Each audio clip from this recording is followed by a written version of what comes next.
Welcome to your favourite channel KP sir physics ગુરુ. તો હવે આજનું જે લેક્ચર છે આપણે સેકન્ડ ચેપ્ટર ચાલુ કરીએ છીએ 12th સાયન્સ ની અંદર. જે સેકન્ડ ચેપ્ટર છે કયું છે તો વિદ્યુત સ્થિતિમાન અને કેપેસિટન્સ. કયું છે? વિદ્યુત સ્થિતિમાન અને કેપેસિટન્સ. તો એ જે ચેપ્ટર છે 12th સાયન્સ ની અંદર એ જે ચેપ્ટર છે કોની વાત કરવાની છે? તો આ ચેપ્ટર ની અંદર જે ફર્સ્ટ ચેપ્ટર હતું વિદ્યુત ભાર અને વિદ્યુત ક્ષેત્રો, તો એનો ઘણો બધો ઉપયોગ થશે, એનો જ મોસ્ટ ઓફ ઉપયોગ થશે, બરાબર. તો જો એ ચેપ્ટર નહીં આવડતું હોય, જો એ ચેપ્ટર તમે ભણ્યા નથી, બરાબર, તો એ ચેપ્ટર ભણ્યા નથી તો આ ચેપ્ટરમાં તમને બહુ જ કોમ્પ્લિકેશન થવાનું છે, બરાબર. તો સૌથી પહેલા એ ચેપ્ટર તમારે ભણવું પડશે, કારણ કે એ બેઝિક છે, બરાબર. કે આખા 12 સાયન્સનું એ બેઝિક છે. જો કે બધા બેઝિક જ છે, પણ તો બી આખું 12 સાયન્સ જે તમારે ભણવું છે એની અંદર ફર્સ્ટ ચેપ્ટર તમારે ભણવું જ પડશે. તો જો ના ભણ્યા હો તો ફટાફટ લિંકની અંદર જો, બરાબર, કે આગળના વિડીયો તમને મળી જશે, બરાબર. તો હવે સેકન્ડ ચેપ્ટરની વાત કરું તો અહીંયા શું કરવાનું છે? ચલો આગળના ચેપ્ટરની અંદર આપણે શું ભણ્યા કે વિદ્યુત ભાર ભણ્યા, વિદ્યુત ભાર વિશે માહિતી મેળવી, વિદ્યુત બળ વિશે માહિતી મેળવી, કુલમ્બના નિયમ, અદિશ સ્વરૂપ, સદિશ સ્વરૂપ, બરાબર.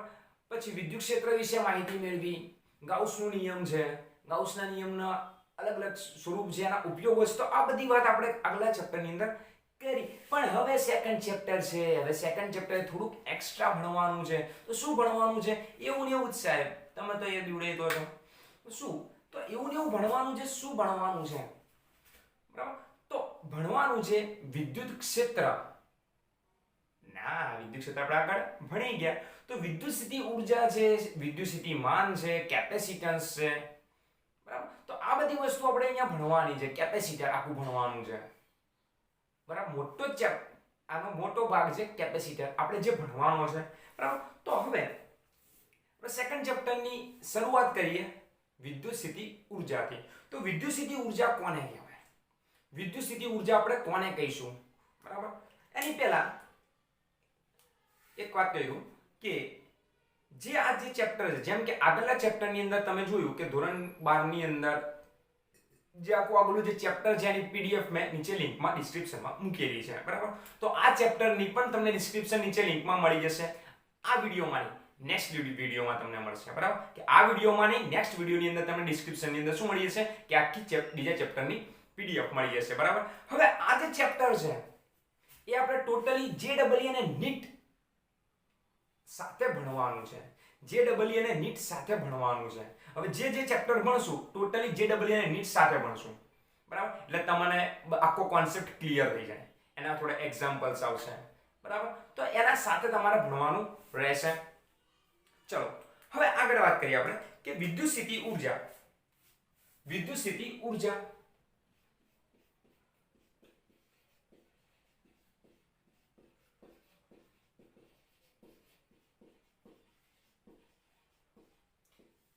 Electric potential energy. વિદ્યુત સ્થિતિ ઊર્જા, ઇલેક્ટ્રિક પોટેન્શિયલ એનર્જી. તો વિદ્યુત સ્થિતિ ઊર્જા શું છે? તો વિદ્યુત સ્થિતિ ઊર્જા શું છે? તો વિદ્યુત સ્થિતિ ઊર્જા બે જાતની હોય. વિદ્યુત સ્થિતિ ઊર્જા બે જાતની છે. એક કઈ છે? તો એક છે કે વિદ્યુત ભારો અંદર જે આંતરક્રિયાઓ કરે છે, બરાબર. કે વિદ્યુત બને આ જગ્યાએથી અહીંયા લઈ ગયા, પેલી જગ્યાએ લઈ ગયા, તે જગ્યાએ લઈ ગયા. તો પહેલી કઈ છે કે વિદ્યુત ભારો જે અંદર આંતરક્રિયા કરે છે, તો એના કારણે એની ઊર્જા. બીજું શું છે કે કોઈ એક પદાર્થ છે, તો એ પદાર્થના કારણે જે ઊર્જા ઉત્પન્ન થાય છે, જે ઊર્જા બને છે, તો એની ઊર્જા, જેમ કે કેપેસિટર, બરાબર, કે સાધન છે, કે કેપેસિટર એક જાતનું ઉપકરણ છે, અને કેપેસિટર ઉપર વિદ્યુત ભાર ભેગો થાય છે તો એની અંદર ઊર્જા સંગ્રહ થાય છે, બરાબર. તો એ ઉપકરણ છે કે પદાર્થ છે આપણે ગણીએ તો પદાર્થની એક તો ઊર્જા ગણશું, અને બીજું શું ગણવાનું છે? તો આ ચેપ્ટરને બે ભાગની અંદર ડિવાઈડ કર્યા છે. આ ચેપ્ટરને બે ભાગની અંદર ડિવાઈડ કર્યા છે. તો પહેલું છે વિદ્યુત ભારોના તંત્રની ઊર્જા, અને બીજું શું છે? તો બીજું છે પદાર્થ પરના વિદ્યુત ભારની અથવા તો વિદ્યુત ભારિત પદાર્થની વિદ્યુત સ્થિતિ ઊર્જા. બરાબર, જેમાં ભણવાનું છે આપણે કેપેસિટર, જેમાં ભણવાનું છે આપણે કેપેસિટર, બરાબર. એટલે આ ચેપ્ટરના મૂળ આપણે મોટા ભાગે આ ચેપ્ટરની અંદર ચર્ચા કરશું વિદ્યુતસ્થિતિ ઊર્જાની.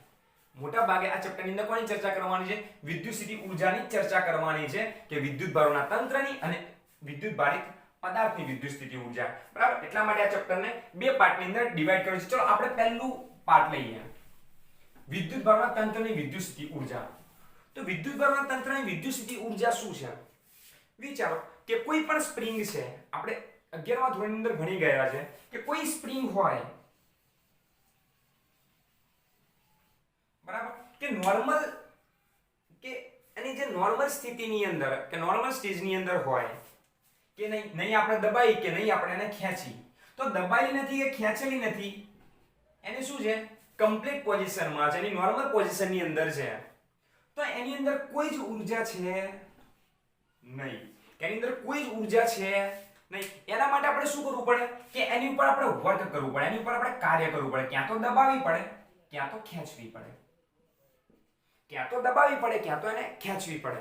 તો એના માટે આપણે કંઈક ને કંઈક કાર્ય કરવું પડે, બરાબર. તો જે કાર્ય કરવામાં આવે છે, તો એ જે કાર્ય છે એ જ કેની અંદર શું થાય છે? કે ઊર્જાની અંદર સંગ્રહ પામે છે. તો સેમ ટુ સેમ અહીંયા પણ એવું થશે વિદ્યુત ભારોની ઊર્જાની અંદર, કે વિદ્યુત ભારોના ઊર્જામાં પણ એવું જ થવાનું છે. શું થશે? કે અહીંયા આપણે વિદ્યુત ભાર ઉપર વર્ક કરશું, વિદ્યુત ભાર ઉપર કાર્ય કરશું, અને જે કાર્ય છે એ ઊર્જાની અંદર સંગ્રહ પામશે, બરાબર. તો ધ્યાનમાં રાખવા જેવી બાબત છે. ચલો આપણે ફર્સ્ટ ક્વેશ્ચનની વાત કરીએ, કે વિદ્યુત ભારોના તંત્રની વિદ્યુતસ્થિતિ ઊર્જા સમજાવો.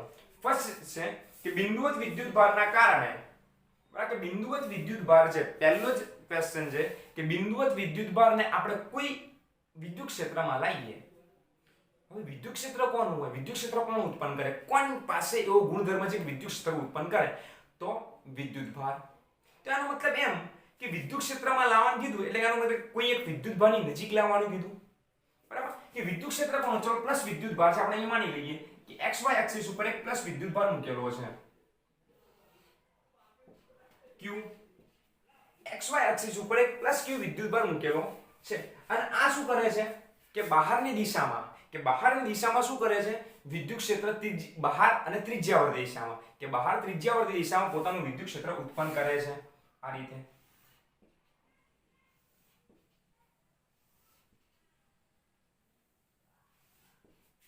બરાબર, કે બહાર ત્રિજ્યાવર્તી દિશામાં શું કરે છે? પોતાનું વિદ્યુત ક્ષેત્ર ઉત્પન્ન કરે છે.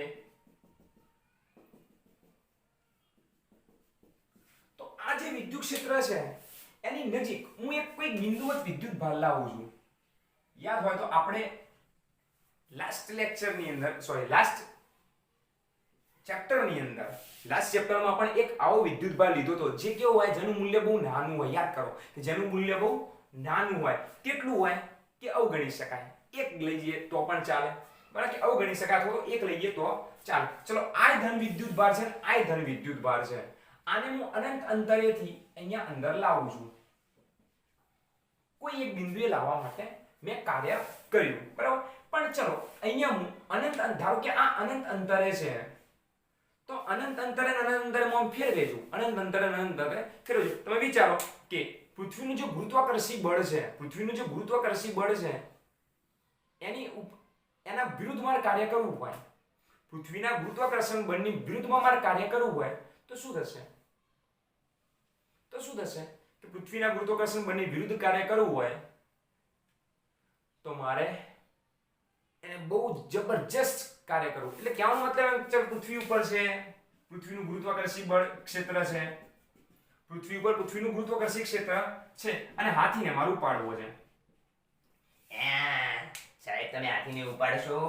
બાહુબલી નથી, બાહુબલીએ નતો ઉપાડવાથી, બરાબર. તો હાથીને હું ઉપાડી શકતો નથી. પણ ધારો કે આપણે પૃથ્વીના ગુરુત્વાકર્ષણ ક્ષેત્રની બહાર જતા રહીએ અને હું અને હાથી બંને છીએ. પૃથ્વીના ગુરુત્વાકર્ષણ ક્ષેત્રની બહાર જતા રહીએ, હું અને હાથી બંને છીએ. હવે મારે હાથીને ઉપાડવો છે. શું થશે? વિચારો કે હું હવે હાથીને ઉપાડીશ તો કઈ મને શું લાગશે નહીં? વજન એનો લાગશે નહીં. તો કહેવાનો મતલબ એમ કે પૃથ્વીનું જે ગુરુત્વાકર્ષી ક્ષેત્ર છે એના અનંત અંતરે મારે કાર્ય કરવું હોય તો કોઈ ઉર્જાની જરૂર પડતી નથી, કે કાર્ય કરવું હોય તો કોઈ ઉર્જાની જરૂર પડતી. જો એ હાથીને હું બંને પૃથ્વીના ગુરુત્વાકર્ષણ ક્ષેત્રમાં આવી ગયા તો એને ઉપાડવો હોય તો મારી ઘણી બધી ઉર્જા ખર્ચાઈ જશે ને એ હાથી ઉપડશે નહીં. કદાચ હાથી મને ઉપાડી લેશે, બરાબર, કદાચ હાથી બાહુબલી બની જાય. તો કહેવાનો મતલબ શું કે આ અનંત અંતરે ઉર્જા કેવી હોય? અનંત અંતરે આની જે ઉર્જા છે એ છે 0, ઇન્ફિનિટિવ, બરાબર. તો આ ધ્યાનમાં રાખવાનું હંમેશા કે અનંત અંતરે જે ઉર્જા છે એ હંમેશા કેવી હશે? 0 હશે. કે અનંત અંતરની ઉર્જા હંમેશા 0, કે અનંત ગમે તે પદાર્થ હોય, ગમે તે વિદ્યુત ભાર હોય, એની ઉર્જા હંમેશા 0 આવશે. ધીમે ધીમે હું એને અંદર લાવું છું, અંદર લાવું છું, અંદર લાવું છું. ચલો આ બિંદુએ હું લાવ્યો, P પોઈન્ટ આગળ લાવ્યો. તો P પોઈન્ટ આગળ લાવ્યો તો મારે કેટલું કાર્ય કરવું પડ્યું? કેટલું કાર્ય કરવું પડ્યું? ચલો કેટલું કાર્ય કરવું પડ્યું આપણે જોઈએ કે હું ધીમે ધીમે અંદર લાવું છું. હવે જેવો આ કેની અંદર એન્ટર થાય છે, જેવો આ વિદ્યુત ક્ષેત્રમાં, ચલો આટલેથી આ અનંત અંતરેથી ધીમે ધીમે લાવતો ગયો, લાવતો ગયો, લાવતો ગયો. ચલો અહીંયા નહીં લાવો, થોડુંક આગળ લઈ જઈએ આપણે. આ P બિંદુએ લાવવાનું છે મારે, બરાબર. જેવો આ વિદ્યુત ક્ષેત્રમાં હું એન્ટર થઈશ, જેવો આ વિદ્યુત ક્ષેત્રમાં આ વિદ્યુત ભાર એન્ટર થાય છે, એવું આનું શું લાગશે? અપાકર્ષી બળ લાગવાનું ચાલુ થશે. કે આનું અપાકર્ષી બળ લાગવાનું ચાલુ થાય છે તો અપાકર્ષી બળ લાગશે, જેના કારણે શું થશે? આવ્યો આ દિશામાં વિરુદ્ધ દિશામાં જવા મળશે, કે આ વિરુદ્ધ દિશામાં જવા મળશે. ત્યાં વિરુદ્ધ દિશામાં જાય છે તો અમારે શું કરવું પડે? કે આ જે વિદ્યુત ભાર છે એના બળની માર વિરુદ્ધ કાર્ય કરવું પડશે. અંદર લાવો હોય તો વિદ્યુત બળની વિરુદ્ધ કાર્ય કરવું પડશે. માની લો, ચલો આ બધું પૂછી લો.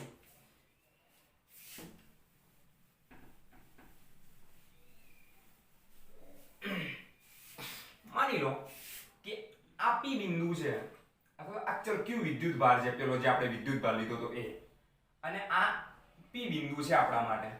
અહીંયાથી આનું અંતર છે R, અહીંયાથી આનું અંતર છે R, અને અનંત અંતરેથી, બરાબર.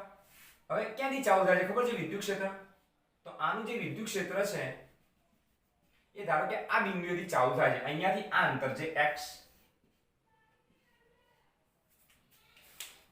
કે આ પ્લસ Q વિદ્યુત ભારનું વિદ્યુત ક્ષેત્ર આટલેથી ચાલુ થાય છે, પ્લસ x થી, બરાબર, કે x થી ચાલુ થાય છે. જેમ જેમ અંદર આવશે એમ શું થતું જશે? જેમ અંદર આવશે એમ બળ વધતું જશે, ઘટતું જશે. જેમ જેમ નજીક આવો એમ બળ વધતું જાય, ઘટતું જાય. બે ચુંબકના વિરુદ્ધ ધ્રુવોને હું જેમ જેમ નજીક લાવું એમને બંને વચ્ચેનું જે અપાકર્ષી બળ છે વધતું જશે, બરાબર. એટલે કે જે બળ છે એ કેવું બળ છે? સંરક્ષી બળ છે, બરાબર. કે બળ સંરક્ષી છે, વિદ્યુત ક્ષેત્ર પણ સંરક્ષી છે. તો હવે ઇન્ફિનિટી થી આટલે સુધી લાવવા માટે, x અંતર સુધી લાવવા માટે મારે કાર્ય કોઈ કરવું પડ્યું નહીં, કે એ કાર્ય કરવા માટે મારે કોઈ જ ઉર્જા ખર્ચવી પડી નહીં. પણ જો હું આટલે વિદ્યુત ભાર લાવી દઉં છું Q0, તો જેના કારણે શું થશે? હવે કે Q0 વિદ્યુત ભાર લાવ્યાના કારણે કે હવે અહીંયા આનું બળ લાગવાનું ચાલુ થશે. કઈ બાજુ? કે વિરુદ્ધ દિશામાં, એટલે કે વિદ્યુત ક્ષેત્રની દિશામાં. કે આ પ્લસ Q વિદ્યુત ક્ષેત્ર પણ આ બાજુ હશે તો વિદ્યુત ક્ષેત્રની દિશામાં બળ લાગવાનું ચાલુ થશે. હજુ મારે એને અંદર લઈ જવો છે. ચલો આટલે આ બંને વચ્ચે લાગતું બળ કેટલું? અહીંયા, ચલો અહીંયા હું Q બિંદુ, અહીંયા R બિંદુ લઈ લો. ચલો, બરાબર, કે અહીંયા મેં R બિંદુ લીધું તો R બિંદુએ Q વિદ્યુત ભારનું R બિંદુએ કેટલું બળ લાગે? ચલો આપણે બળની વાત કરીએ તો F બરાબર Q0 ભાગ્યા x નો સ્ક્વેર, કે આટલું બળ લાગવાનું ચાલુ થાય છે, બરાબર. કે આટલું બળ લાગે છે. આપણે હાલ સદિશ લેતા નથી, આપણને ખબર છે કઈ બાજુ બળ લાગે છે, એટલે આપણને દિશાની હાલ ખબર છે, આપણે સદિશ નથી લેવો. ચલો, બરાબર, કે F બરાબર Q0/x², કે આટલું બળ લાગવાનું ચાલુ થાય છે. હવે જેમ જેમ નજીક આવશે એમ x ની કિંમતમાં શું થશે? ઘટાડો. કે x ની કિંમતમાં શું થશે? કે ઘટાડો થશે. હવે ઘટાડો થવાનું ચાલુ થયું, શું થયું? કે ઘટાડો થવાનું ચાલુ થયું, બળમાં શું થવા માંડ્યું? કે x ઘટે તો બળ સાહેબ વધે, x ઘટે તો બળ વધશે. હવે બળ આ વધે છે, બળ વધે છે અને આ અંતર ઘટે છે, બરાબર. કે અંતર ઘટ્યું એના કારણે જ બળ વધ્યું. તો આપણે અહીંયા બળ કેવું લેવાનું છે? સંરક્ષી બળ લેવાનું છે. કેવું બળ? સંરક્ષી બળ લઈશું, બરાબર. કે બળમાં કોઈ જ ફેરફાર થવો જોઈએ નહીં. હવે સાહેબ બળમાં કેવી રીતે ફેરફાર ના થાય? તમે વિચારો કે તળાવની અંદર હરણ છે, પાણી પીવે છે, બરાબર? તળાવની અંદર હરણ પાણી પીવે છે, લગભગ 5 મિનિટ પછી હરણ પાણીમાં જતું રહે છે, તો કોણ લઈ જાય? તો મગર. મગર લઈ જાય છે હરણને પાણીમાં. તો શું કન્ડિશન શું હશે વિચારો તમે, બરાબર? કન્ડિશન શું છે તમે વિચારો કે તળાવની અંદર મગર કંઈ હરણની જોડે તો બેહી નહીં જોય, કે હરણ તો કંઈ એક્ઝેક્ટ મગરની જોડે પાણી પીવા તો ગયો નહીં હોય. તો મગર ધીમે ધીમે કરીને આવે છે, ધીમે ધીમે કરીને આવે છે, જેના કારણે હરણને કોઈ ખબર પડતી નથી, જેના કારણે હરણને કોઈ ખબર પડતી નથી અને છેલ્લે જકડાઈ જાય છે, બરાબર? તો સેમ ટુ સેમ અહીંયા પણ એવું કરવાનું છે કે આ જે વિદ્યુત ભાર છે આપણને એકદમ ધીમે ધીમે લાવવાનો છે, જેના કારણે આ વિદ્યુત ભારને ખબર પડવી જોઈએ નહીં કે મારું હું આની ઉપર જે બળ લગાડું છું એ ધીમે ધીમે વધે છે, બરાબર? સીધી સીધી વસ્તુ છે કે આ જે છે એને ધીમે ધીમે અહીંયા લઈ જવાનો છે, ધીમે ધીમે અહીંયા લઈ જઈશું, જેના કારણે શું નહીં થાય? જેના કારણે શું થશે નહીં? આ ભાઈ હરણને ખબર પડશે નહીં, એટલે કે આને ખબર નહીં પડે કે ભાઈ ધીમે ધીમે બળ વધી રહ્યું છે. સોરી, આ હરણ છે, આ હરણ છે ભાઈ, બરાબર? અને આ મગર છે, બરાબર? તો આપણે આને ધીમે ધીમે નજીક લઈ જઈએ, જેના કારણે આ હરણને ખબર પડશે નહીં કે આ મગરનું બળ ધીમે ધીમે વધી રહ્યું છે, કે આનું ક્ષેત્ર વધી રહ્યું છે, બરાબર? તો એના માટે શું કર્યું આપણે? અહીંયા નાના નાના ભાગ પાડી નાખીએ. તો અહીંયા હું dx dx ભાગ પાડું કે નાનું નાનું અંતર, કે dx dx અંતર વધે છે, બરાબર? કે પેલો જે મગર છે dx dx અંતર જેટલું ખસે છે, સૂક્ષ્મ સૂક્ષ્મ અંતર ખસે છે, જેના કારણે કોઈ જ ખબર પડતી નથી કે બળમાં વધારો થઈ રહ્યો. તો આપણે અહીંયા લખીએ કે અહીંયા જે dx અંતર, કે q0 વિદ્યુત ભારને, q0 વિદ્યુત ભારને કેટલું અંતર લઈ જઈએ છે? q વિદ્યુત ભાર પાસે dx જેટલું સ્થાનાંતર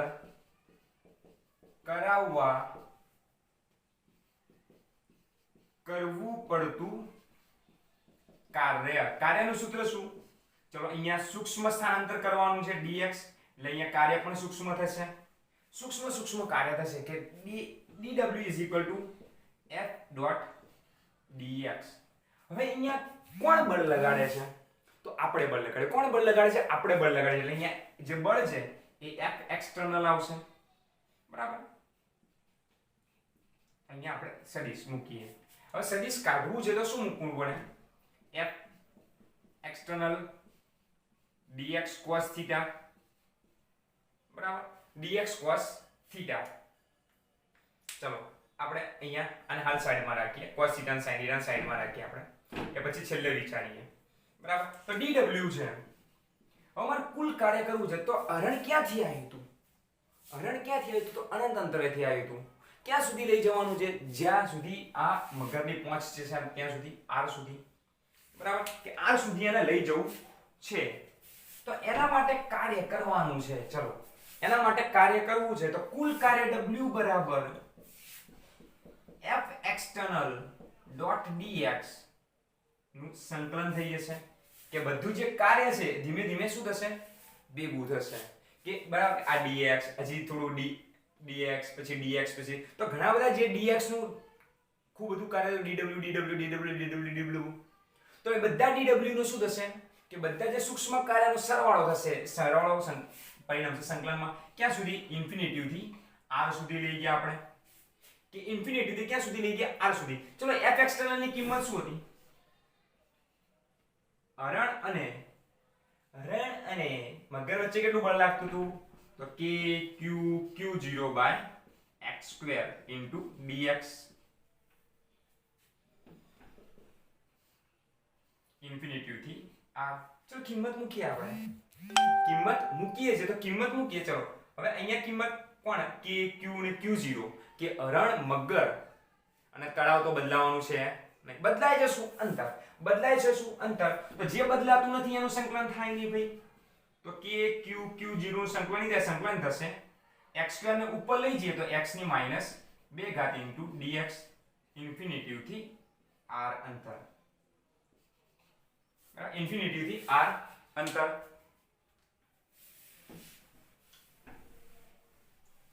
चुरा लिया है तूने जो दिल को, अरे रे की बात मत करो सर।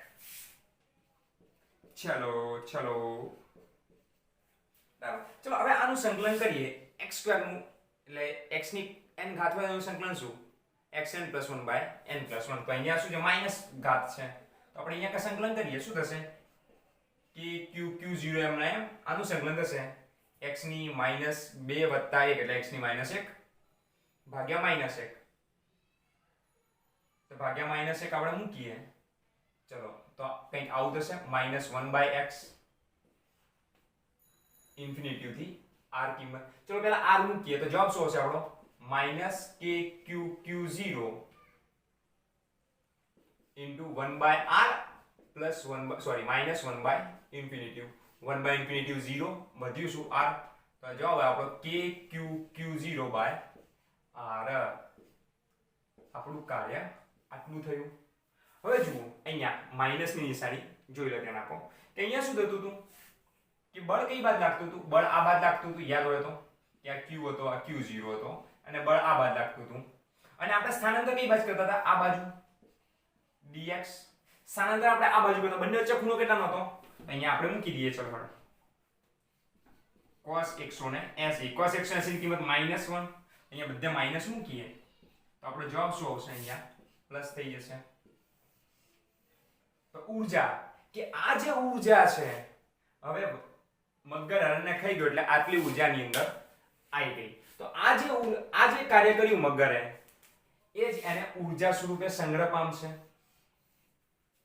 એ જ એને ઊર્જા સ્વરૂપે સંગ્રહ પામશે, બરાબર।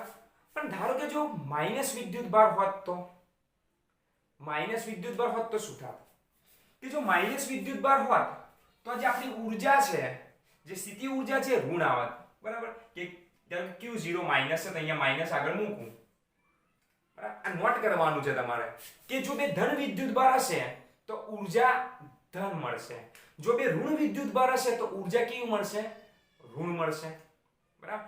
ધન વિદ્યુત ભારના કારણે ઊર્જા ધન, બે ઋણ વિદ્યુત ભાર હશે તો ઊર્જા ધન, પણ એક ધન અને એક ઋણ વિદ્યુત ભાર હશે તો ઊર્જા કેવી મળશે, ઋણ મળશે, બરાબર। તો આ ઊર્જા વિશે માહિતી આપણે મેળવી, ક્લિયર? ફટાફટ તમારે લખવાનું હતું આર્યું, યાદ રાખજો JEE નીટ સાથે આપણે ચાલવાનું છે, JEE અને નીટ સાથે આપણે ચાલવાનું છે અત્યારે, બરાબર। તો અહીંયા હું એક બે સેન્ટેન્સ, બરાબર, કે વિદ્યુત સ્થિતિ ઊર્જા વિશે થોડીક માહિતી લખું છું। તો પહેલું શું છે કે અનંત અંતરે વિદ્યુત સ્થિતિ, અનંત અંતરે કોઈ પણ વિદ્યુત ભારની વિદ્યુત સ્થિતિ ઊર્જા કેવી હોય, તો અનંત અંતરે કોઈ પણ વિદ્યુત ભારની વિદ્યુત સ્થિતિ ઊર્જા શૂન્ય હોય, બરાબર। તો આ પહેલું વિદ્યુત સ્થિતિ ઊર્જા વિશે અગત્યનો મુદ્દો છે, અગત્યના પોઈન્ટ છે વિદ્યુત સ્થિતિ ઊર્જા વિશે। બીજું શું છે કે જો બે ધન વિદ્યુત ભાર હશે, એટલે કે ધન અથવા તો ઋણ, તો બે સજાતીય વિદ્યુત ભાર વચ્ચે, બે સજાતીય વિદ્યુત ભાર હોય એટલે એમની વચ્ચે શું થાય, એટલે કે જો વિદ્યુત ભાર વચ્ચે અપાકર્ષણ થાય તો ચલો અપાકર્ષણ કોને કાર્ય કરવું પડે, તો આપણે કોને કાર્ય કરવું પડે, આપણે, તો તંત્ર ઉપર કાર્ય થયું ગણે, આને શું બોલાશે, તંત્ર ઉપર થયેલું કાર્ય। આગળ અપાકર્ષણ થાય તો તેને તંત્ર ઉપર થયેલું કાર્ય ગણાય, માટે તે કાર્ય ધન મળે, યાદ છે થર્મોડાયનેમિક્સ ની અંદર આપણે 11મા ધોરણની અંદર ભણી ગયા છે આ બધું કે તંત્ર ઉપર થયેલું કાર્ય ધન, તંત્ર વડે થયેલું કાર્ય ઋણ હશે, બરાબર. એના કરતા ઉલટું તમે લખી દેશો કે જો વિજાતીય વિદ્યુતભાર હોય તો આકર્ષણ થાય, અને જો આકર્ષણ થાય તો શું થશે કે આકર્ષણ થાય તો ભાઈ કાર્ય કેવું બનશે, ઋણ બનશે, કાર્ય ઋણ બનશે તો એના દ્વારા શું થશે, કાર્ય ઋણ બનશે, ઊર્જા ઋણ બનશે, બરાબર. તો આ હતું આના વિશે થોડાક અગત્યના મુદ્દા. એના પછી હજુ કહીએ કે જો બે વિદ્યુતભારો વચ્ચેનું અંતર ઘટે તો ઊર્જાની અંદર વધારો થાય. જો બે વિદ્યુતભારો વચ્ચેનું અંતર ઘટે તો ઊર્જામાં વધારો થાય. ક્યારે? જ્યારે બંને સજાતીય વિદ્યુતભાર હોય. અને જો વિજાતીય વિદ્યુતભાર હોય અને શું થશે કે અંતર ઘટશે તો ઊર્જામાં વધારો થશે. આ ધ્યાન રાખજો, કારણ કે ઊર્જા પેલામાં માઈનસ છે એટલું ધ્યાન રાખવાનું છે તમારે, બરાબર. ચલો હવે બે વિદ્યુતભાર ફોર એક્ઝામ્પલ તરીકે આપણે જે લઈએ, ચલો કે એક વિદ્યુતભાર Q1 છે અને એક બીજો વિદ્યુતભાર છે Q2. બંને વચ્ચેનું અંતર r છે. ચલો આ બંને વચ્ચે ઊર્જા કેટલી, આ બંને વચ્ચેની ઊર્જા કેટલી, તો ઊર્જાનું સૂત્ર આપણે મેળવ્યું સાહેબ કે Q1 Q2 r². ચલો આ 3 માઇક્રોકુલમ છે, આ 2 માઇક્રોકુલમ છે, અને બંને વચ્ચેનું અંતર ધારો કે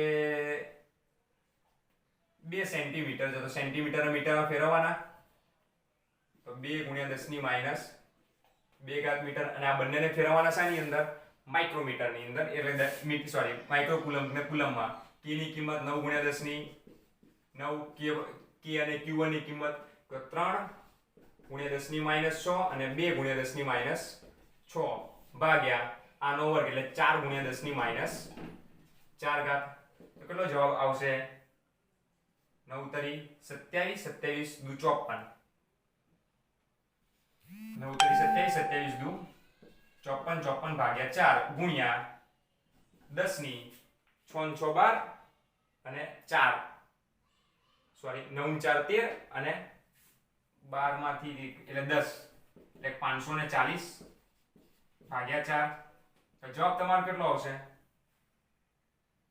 જવાબ કેટલો આવશે? કેલ્ક્યુલેટરમાંથી ફટાફટ ગણવાનો છે તમારે કે ઊર્જાનો અહીંયા જવાબ કેટલો આવશે, બરાબર. ફટાફટ કેલ્ક્યુલેટર ગણો.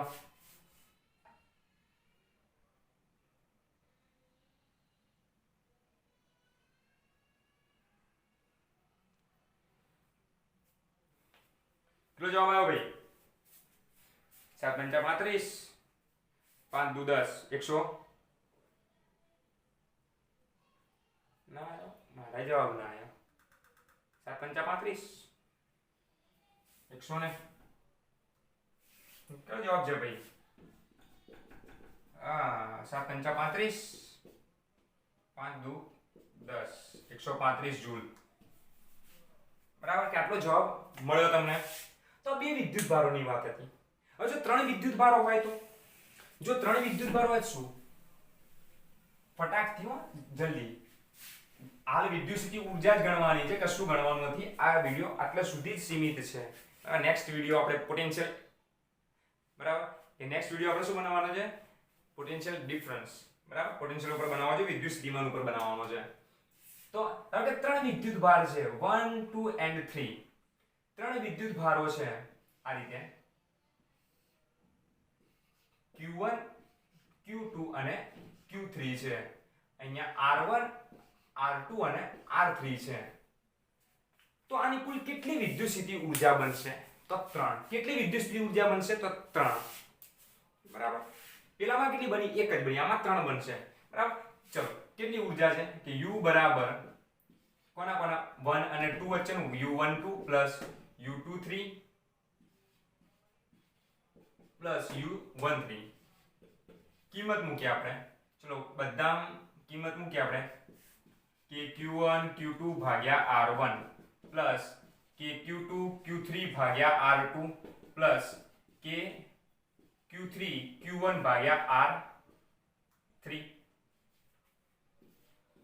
આટલી ઊર્જા, બરાબર. જો 4 હોય તો શું થાય? જો 4 વિદ્યુતભાર હોય તો શું થાય? તો 4 વિદ્યુતભાર કેટલી ઊર્જા બનશે?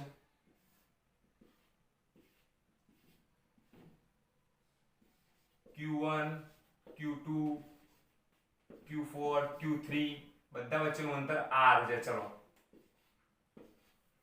કેટલી ઊર્જા બનશે? 4. 4 માંથી 6 ઊર્જા બને છે. તો એનું સામાન્ય સૂત્ર યાદ રાખી લો. એનું સામાન્ય કેટલી ઊર્જા બને, સામાન્ય સૂત્ર તમારે યાદ રાખવાનું છે. બરાબર, કે વિદ્યુત ભારના તંત્રની કેટલી ઊર્જા મળે, તમારે સામાન્ય સૂત્ર યાદ રાખવાનું n × n-1/2. આ સૂત્ર તમારે યાદ રાખવાનું છે, n × n-1/2. હવે n એટલે શું? તો વિદ્યુત ભારોની સંખ્યા. હવે n શું છે? તો વિદ્યુત ભારોની સંખ્યા. બરાબર, કે વિદ્યુત ભારોની સંખ્યા. હવે કેટલા વિદ્યુત ભારો છે? 1 2 3 4. અહીંયા 4 મૂકો. 4 × 3, 4 × 12 ભાગ્યા 2, તો 6 બની. આની કુલ કેટલી ઊર્જા? 6. કઈ કઈ? તો એની બધી બાજુઓ બનાવી દેવાની. એની કઈ બાજુ? બધી બાજુઓ બનાવવાની રહેશે. તો એક બાજુ બની, પણ કેવી બધી બાજુઓ? તો બે વિદ્યુત ભારોને જોડતી બધી બાજુઓ બનાવી દેવાની. એકે વિદ્યુત ભાર એકલો હોવો જોઈએ નહીં, કે એક વિદ્યુત ભાર એવું ના લાગવું જોઈએ હું રહી ગયો. બરાબર, તો બધી બાજુઓ તમારે જોડવાની હશે. ચલો આની અંતર કેટલું થશે? આટલેથી આટલું અંતર r છે. r છે તો √2r હશે. બરાબર ને, √2r થશે. તો કેટલી ઊર્જા બને? ચલો તો અહીંયા બનશે કે Q1 Q2/r, K Q1 Q2/r, Q1 Q2/r, Q2 Q3/r, Q3 Q4/r, Q1 Q4/r. અને આ બંને પણ બરાબર, એમ કુલ 6 ઊર્જા અહીંયા બને છે. કુલ 6 ઊર્જા. ચલો બધાની કિંમત Q છે. બરાબર, બધાની કિંમત Q છે. ચલો ઊર્જા બનાવવાનો, કિંમત મળવો. આ એક્ઝામ્પલ છે. મેળવો કિંમત. તો કિંમત શું થશે? આ K Q1 એટલે KQ2/r, KQ2/r, KQ2/r, એવા 4 KQ2/r છે કે કુલ ઊર્જા બરાબર 4 વખત KQ2/r પ્લસ 2 વખત કયું? KQ2/√2r, KQ2/√2r. ચલો કોણ કોમન નીકળે? કોમન કોણ નીકળશે? તો KQ2/r કોમન નીકળશે. બરાબર, અહીંયાથી બે કોમન નથી કાઢવા આપણે અહીંયાની અંદર જ મૂકીએ કે 4 પ્લસ અહીંયા નીચેથી √2 ને ઉપરથી √2 ગયા એટલે √2 આટલા જૂલ. બરાબર, હજુ એક એક્ઝામ્પલ લઈએ, લાસ્ટ એક્ઝામ્પલ આજનો. બરાબર, હજુ એક લાસ્ટ એક્ઝામ્પલ લઈ લઈએ. આખું એક બોક્સ, બંધ સપાટી બનાવીએ, બધું બંધ બનાવીએ. આખું એક બોક્સ લઈએ. ચલો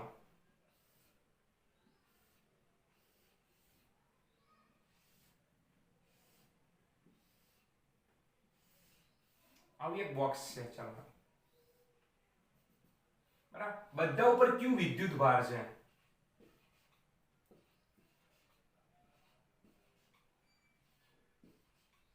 બધા ઉપર કેટલો વિદ્યુત ભાર છે? તો Q વિદ્યુત ભાર છે. બરાબર, અને બધી બાજુનું જે અંતર છે એ આપણે r લઈ લઈએ. ચલો બધી બાજુ r છે. તો કેટલો જવાબ આવશે?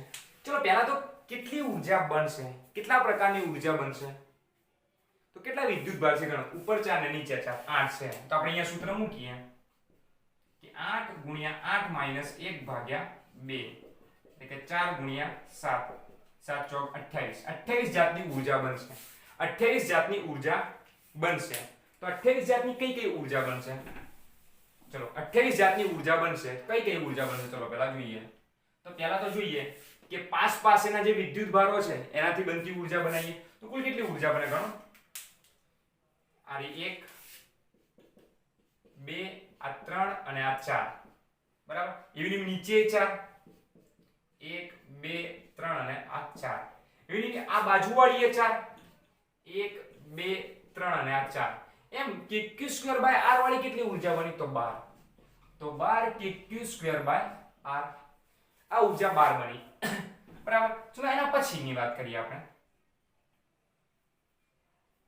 બરાબર, કે કુલ કેટલી બાજુ હોય? તો 12 બાજુ હોય. તો 12 બાજુ હોય તો 12 KQ2/r આવી. હવે એવું એક સમતલ વિચારો. તો એક સમતલની અંદર આપણે હાલ જે ચોરસ દોર્યું હતું એની અંદર આ વિકર્ણો વાળી, તો વિકર્ણોવાળી કેટલી ઉર્જા બનશે? તો એક સમતલમાં 2 એવા કુલ કેટલા સમતલ હોય? 6 સમતલ હોય, બરાબર. એક વિકર્ણમાં 2 એવા કુલ 6 સમતલ. તો 12 એ ઉર્જા બીજી કે 12 એ પણ ઉર્જા kq²/√2r, કે 12 એ પણ ઉર્જા. પણ હવે વિચારો, હજુ તમે વિચારો, હજુ બાકી રહી જાય છે કે ચોરસના વિકર્ણો બાકી રહી જાય છે, કે એક આ રહી, એક અહીંયાથી આ બાજુવાળી, એક અહીંયાથી આ બાજુવાળી અને એક અહીંયાથી આ બાજુવાળી, એમ ચોરસના 4 વિકર્ણો રહી જાય છે. તો ચોરસના વિકર્ણની કિંમત કેટલી? ચલો આપણે મેળવીએ. હાલો, ચોરસના વિકર્ણની કિંમત, કારણ કે આપણે અહીંયા તો નીચે લખવાનું છે ચોરસના વિકર્ણની કિંમત. ચલો, આ એક સમતલ છે, બરાબર. એવું ને એવું આ બીજું સમતલ છે, બરાબર. આપણે તો શું કરવાનું છે કે બે વિકર્ણોની કિંમત મેળવી લેવાની છે, બરાબર. એટલે કે આટલેથી આટલે સુધીની કિંમત મેળવવી છે મારે, આટલેથી આટલે સુધીની કિંમત મેળવવી છે. તો આટલેથી આટલે સુધીની કિંમત કેવી રીતના મેળવશું આપણે? કેટલી કિંમત હશે આટલેથી આટલે સુધીની કિંમત? કેટલી થવી જોઈએ? ચલો, આપણે આટલેથી આટલી કિંમત જોવી પડશે.